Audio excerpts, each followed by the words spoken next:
জয়গুণী মই আজি বহুত হেপি কাৰণ মোক হাইকাত মামাই ফোন কৰিছে মামা মানে আপোনালোকে জানেই নহয় জানো নিৰ্বাচনলৈ মাত্ৰ এটা দিন আছে আৰু যোৱাকালি মোক মামাই ফোন কৰিছে আপোনালোকে শুনি কিনি বিলিভ হোৱা নাই চাগে নহয় জানো মোৰ তাত কল ৰেকৰ্ডিঙৰ প্ৰুফ আছে আপোনালোকে ভিডিঅ'টো সম্পূৰ্ণকৈ চাই থাকক স্কিপ নকৰাকৈ আৰু তেতিয়াহে গম পাব মামাই মোক ফোন কৰি কিনি কি ক'লে বলক বন্ধুসকল বেছি দেৰি নকৰোঁ আপোনালোকক কল ৰেকৰ্ডিংটো ডাইৰেক্ট শুনাই দিওঁ ভিডিঅ'টো স্কিপ নকৰিব চাই থাকক ভাৰতীয় জনতা পাৰ্টিৰ সপক্ষে অসমৰ সভ্যতা সুৰক্ষা আৰু বিকাশৰ স্বাৰ্থত ভোট দিবলৈ বিনম্ৰতাৰে সৈতে অনুৰোধ কৰিলোঁ।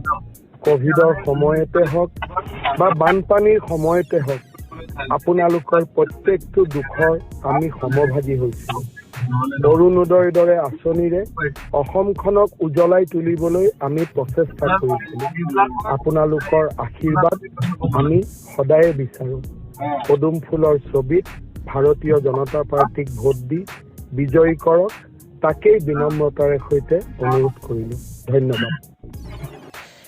এয়াই আছিল মামাই মোক ফোন কৰি কিনে কি কৈছিল আপোনালোকক এই ভিডিঅ'ৰ জৰিয়তে অলপমান শুনাবৰ কাৰণে চেষ্টা কৰিলোঁ বাকী ভিডিঅ'টো ভাল লাগিলে লাইক কৰিব কমেণ্ট কৰিব শ্বেয়াৰ কৰিব আমাৰ মামাৰ কাৰণে বাকী আপোনালোকে যদি আমাৰ চেনেলটো এতিয়ালৈকে ছাবস্ক্ৰাইব কৰা নাই তেনেহ'লে ছাবস্ক্ৰাইব কৰি ল'ব তাৰপিছত বেল আইকনটো প্ৰেছ কৰিব আৰু বাকী আপোনালোকৰ মৰমৰ বহুত প্ৰয়োজন আপোনালোকে আমাৰ চেনেলটো বহুত শ্বেয়াৰ কৰক বাকী আৰু তাৰ নেক্সট ভিডিঅ' লগ পোৱাৰে জয় গুডি জয় আই অসম।